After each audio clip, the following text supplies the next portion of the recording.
윤 어게인은 사실 이승만 어게인, 박정희 대통령 어게인을 통해서 윤석열 대통령 어게인이 실현되게 될 것입니다. 이에 앞장서는 하버먼의 약속이라는 영화를 통해서 과거 우리의 진짜 선대 이승만 대통령, 박정희 대통령 시대에 어떻게 이 나라를 지켜왔고 또한 번영에 이르게 하였는지를 알려주는 것이 하버먼의 약속입니다. 그래서 이것을 감독하신 이장호 감독님을 모시고 이야기를 들어보도록 하겠습니다. 네, 안녕하세요. 이장호입니다. 이승만, 박정희 두 분 대통령에 대한 역사 다큐멘터리인데요. 저는 보통 일반 사람들처럼 어린 시절에 이승만 대통령에 대해서 친일파, 독재자라는 인상을 그대로 갖고 있었습니다. 또 박정희 대통령은 제가 청소년 시절인데 그때는 또 제가 사회적으로 그 안체제 지식인들의 책을 읽으면서 박정희 대통령 역시 군사 독재를 하는 걸로 생각을 했고, 거기다가 제가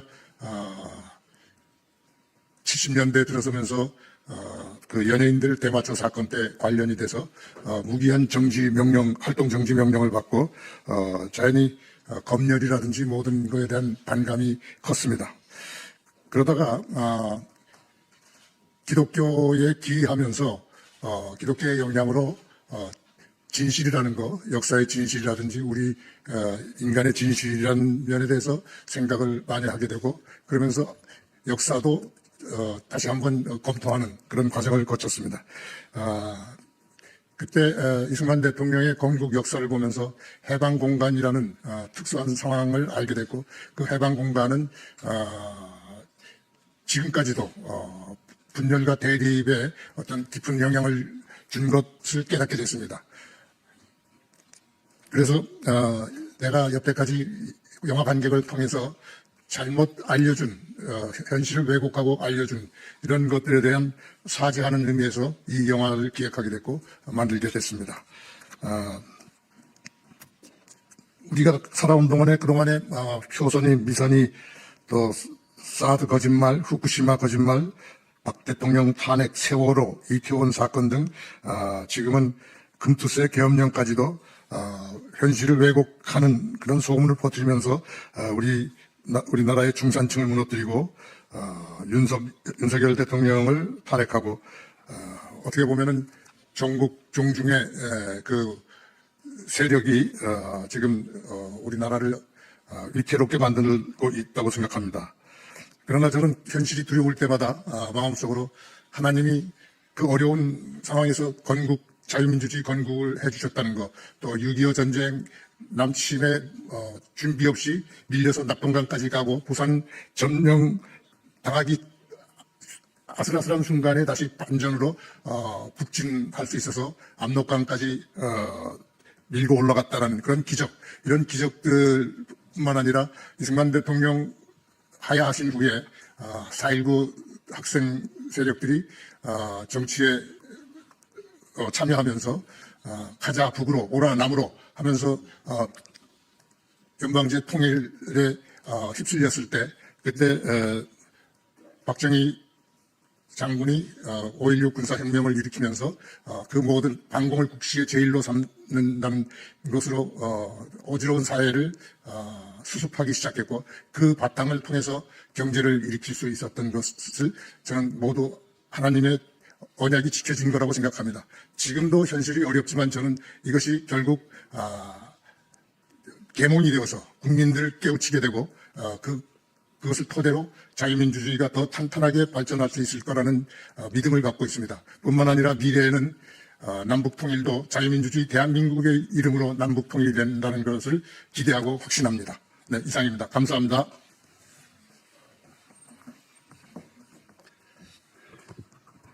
김일주입니다. 산성과 알카리를 구분하는 시험지가 있죠. 리트마스 시험지라고 그럽니다. 우리 보수 애국 우파, 대한민국 우파냐 아니냐, 리트마스 시험지처럼 하는 질문이 있습니다. 그것은 무엇인가? 당신은 이승만과 박정희를 존경하고 그 사람들을 인정합니까? 예스 하면 그건 보수 애국 우파라고 해도 될 것입니다. 이승만과 박정희가 없었으면 대한민국이 없었다는 것은 천하가 다 아는 사실이고 우리 국민들 대부분이 인식하는 내용입니다. 그런데 보수 우파 내에서도 희한하게 이승만과 박정희를 가르려는 그런 움직임이 있었습니다. 그래서 보수를 하나로 묶고 애국 세력을 하나로 묶어서 우리 대한민국 영원한 나라, 자유민주주의가 꿈을 꾸며 완성되는 나라, 한반도의 주인이 되는 나라, 이걸 목표로 하고 우리 이장호 감독께서 이번에 하보 우만의 약속이라는 영화를 만드셨습니다. 그래서 이승만과 박정희는 희한하게 연구하는 사람들조차도 갈라칩니다. 연결을 시키려고 하지를 않았습니다. 이번 영화를 통해서 보수 우파가 하나 되고 이승만과 박정희는 한 가지 마음으로 대한민국을 지키고 이끌었다. 이런 내용의 영화였고, 그래서 꼭 성공을 해야만 된다. 이상입니다. 박정희, 전두환 대통령들이 오명을 뒤집어 쓰고 있는 것이 현실입니다. 공과 과에서 과만 말하는 정도가 아니라 완전하게 좌파의 프레임에서 벗어나지 못하는 역사전쟁에서 참패하고, 이 역사전쟁은 바로 문화전쟁을 통해 진실을 구축해 왔습니다. 우리가 알지도 못하는 사이에 희희낙낙하며 저들의 드라마, 영화, 소설 등에 젖어 나도 모르게 감정적으로 저들을 지지하고 있었던 것입니다. 특히 택시운전사, 서울의 보험, 이러한 아니면 소설 한강의 소년이 온다, 이런 것을 통해서 5.18 왜곡이 되었고, 그리고 변호인을 통해서 노무현 대통령을 만들었고, 그리고 판도라를 통해서 탈원전을 했습니다. 우리의 선대 김일성, 김정일의 노력이 폄훼되어서는 안 됩니다라고 말한 자가 있다면 간첩이 아니겠습니까? 바로 전과사범 8개 사건, 12개 혐의 5개 재판의 꼬리표를 가진 중범죄자 이재명을 앞세운 민주당은 국무회의 장관들을 줄 탄핵해서 국정을 마비시키고 드디어는 윤석열 대통령까지 탄핵에 이르게 하였습니다. 그리고 지금은 국힘당 해산까지도 외치고 있는 상황입니다. 그래서 이런 우리 대통령을 탄핵함에 있어서 모든 증인과 증언들이 오염된 것을 인용하여 간첩, 살인자에게도 보장되는 인권이 대한민국의 대통령에게는 적용되지 않는 진실을 똑똑히 목도하면서 대한민국의 애국 국민들은 억울함과 피눈물에 흘리며 분신도 하시고 목숨 건 단식 투쟁에 돌입하기도 했었고, 누가 먼저랄 것 없이 광장에 모여 국민정을 외치고 있습니다. 이제 불법 탄핵에 이어 조기 대선이 5월 말 6월 초에 예정되어 있습니다. 세계 경제 12위 경제대국, 세계 5위의 문화강국, GDP가 36,000달러로 2024년부터 2년 연속 일본을 추월한 대한민국의 위상이 무엇이 아쉬워 부정선거 의혹으로 중공, 북한의 나라를 바치고 있는 세력이 득세하게 합니까? 세계에서 가장 높은 반중저서를 지닌 대한민국이 왜 중국에 먹히게 하는 것입니까? 그것의 뿌리를 알 수 있는 다큐 영화 하보만의 약속이 개봉되어 어제 성황리에 시사회를 마쳤습니다. 지금은 체제전쟁이라고 말하기도 하지만 문화전쟁의 시대입니다. 총칼이 아닌 문화전쟁의 역사전쟁, 이념전쟁을 이끌며 영적전쟁까지 진행하고 있는 시대이며 거짓을 진실로 바꾸는 미혹의 시대입니다. 가장 앞장서는 것이 영화, 드라마, 소설 등일 것입니다. 김정일이 괜히 영화광이었던 것이 아니며 이들은 진작부터 초안전, 끝없는 전쟁, 그리고 진지전을 통해 우리의 경계태세를 허물어왔기에 말도 안 되는 범죄자, 간첩, 반역 위헌정당이 국민이 뽑은 대한민국의 대통령을 탄핵시켜도 무감각한 것인지도 모르겠습니다. 다행히 1.23 기형으로 인해서 2030 젊은 층들이 깨어나고 있고, 이들은 윤 어게인을 외치고 있습니다. 지금 우리는 문화 전쟁을 이야기하고 있습니다. 먼저 묻고 싶습니다. 우리에겐 어떤 문화가 있습니까? 대중이 공감하는 문화가 없고 문화에 공감하는 대중이 없는데 어떻게 전쟁에서 이길 수 있습니까? 우리가 말하는 문화 전쟁은 진짜 문화 전쟁입니까? 혹시 고집스러운 자기애와 편향된 정치관을 문화라 착각하는 언어 유희는 아닙니까? 문화 전쟁은 이념의 논쟁이 아니라 서사의 전쟁입니다. 단순히 좌우의 이념적 충돌이 아니라 누가 감동을 선점하고 누가 공감받을 이야기 구조를 설계하는가의 싸움입니다. 문제는 좌파가 이미 이 전쟁에서 이야기 권력을 장악했다는 사실입니다. 좌파는 더 이상 거리에서 깃발을 흔들지 않습니다. 그들은 영화 속 피해자 서사, 드라마 속 소수자 이야기, 소설 속 체제 비판을 통해 이념을 감정으로 번역하고 대중을 설득해 왔습니다. 그람시는 대중은 느끼지만 알지 못하고 지식인은 알지만 느끼지 못한다면서 사람들의 감정을 움직이는 것이야말로 지배의 시작이라고 했습니다. 좌파는 바로 이 전략을 실천에 옮기고 성공했습니다. 그들은 이야기로 정당성을 쌓았고 피해자의 시선으로 세상을 재구성했습니다. 무능한 국가, 냉혹한 사회, 착취하는 자본, 그리고 그 아래에서 억눌리고 부서지는 존재들. 대중은 논리가 아니라 이야기 앞에서 무장 해제됩니다. 감정이입이 이성을 압도하는 순간 진실이 아니라 그럴듯한 이야기가 지배하게 됩니다. 우리는 지금껏 논리로 싸웠습니다. 책임, 도덕, 진실이라는 가치로 정당함을 설파했습니다. 그러나 감동이 없었습니다. 대중은 옳은 말보다 공감되는 이야기를 선택합니다. 그 결과 우파는 사회 문화적 주도권을 잃었고 자기만의 확신 속에 고립되었습니다. 우리는 우리 이야기를 갖고 있지 않습니다. 첫째, 서사를 창조해야 합니다. 보수적 감동, 세련된 우파적 감성이 필요합니다. 보수의 정신은 여전히 유효합니다. 선의와 진실, 절제와 책임, 희생과 품위, 그리고 가정과 전통의 힘, 이것이 한 인간의 삶 속에서 감동적인 이야기로 살아날 때 대중의 마음에 닿을 수 있습니다. 이야기는 선전이 아닙니다. 감동이어야 합니다. 하나의 소설이 드라마가 되고 다큐가 되고 웹툰이 되고 게임이 되는 시대입니다.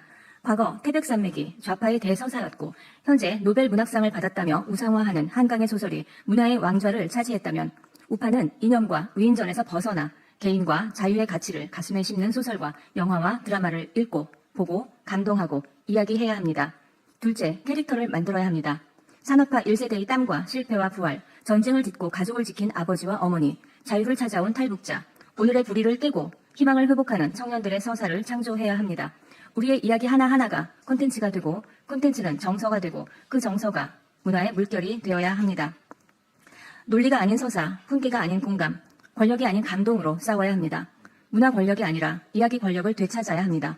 감동적인 이야기가 필요합니다. 매력적인 캐릭터가 필요합니다. 이야기의 감동은 사람의 마음을 흔들고 서사적 영웅은 세계를 바꿉니다. 우리에게도 이야기가 있습니다. 우리들의 캐릭터가 있습니다. 박성경 작가의 86학번 승연이, 이현수 작가의 도림천 연가는 80년대 운동권 서사를 우파의 시선으로 재창조했습니다. 제 장편 소설 트러스트 미, 최초의 당신은 파독 간호사의 사랑, 그리고 무너진 삶에서 진실을 향해 다시 일어서는 한 인간을 이야기하고 있습니다. 진실, 상처, 회복, 믿음, 그 어떤 어려움 속에서도 인간의 척추를 꼿꼿이 일으켜 세우는 이야기야말로 우리가 회복해야 할 문학적 서사이자 캐릭터입니다. 문화는 혼자 이룰 수 없고 문화 전쟁도 작가 혼자 싸워 이길 수 없습니다. 그런데 우리는 예술인을 키우지 못하고 있습니다. 힘든 여건 속에서 외롭게 창작 활동을 하고 있는 소수의 우파 작가조차 지키지 못하고 있습니다. 그래서 세 번째, 지속적인 작가 육성을 위한 전폭적인 지원이 요구됩니다. 작가가 생계 격정 없이 좌파의 공격에 겁먹지 않고 글을 쓸 수 있는 창작 환경이 절실합니다. 우파의 세계적, 우파의 서사적 세계관을 공유할 수 있는 창작센터와 출판 유통 시스템이 필요합니다. 서사, 캐릭터 이 두 가지를 창조할 수 있는 작가의 창작 환경 세 가지가 충족되어야 우리를 다시 문화의 중심으로 이끌 수 있습니다. 문화 전쟁에서 승리할 수 있습니다. 정치가 아닌 문화에서의 연합과 후원 운동이 시작되어야 합니다. 진실이 아니라 감동으로 싸워야 합니다. 감동적인 서사와 캐릭터를 가진 자만이 문화를 바꿀 수 있습니다. 나는 이승만입니다. 민족중의 혁명과업을 기어코 완수하고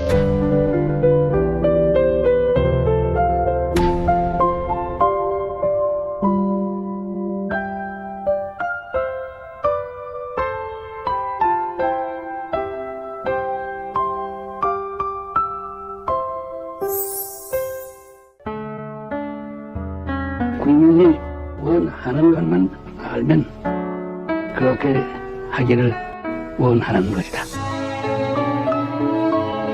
내 가슴속에 하나의 소원이 있다면 우리도 어떻게 하든지 남과 같이 잘 살아봐야 되겠다.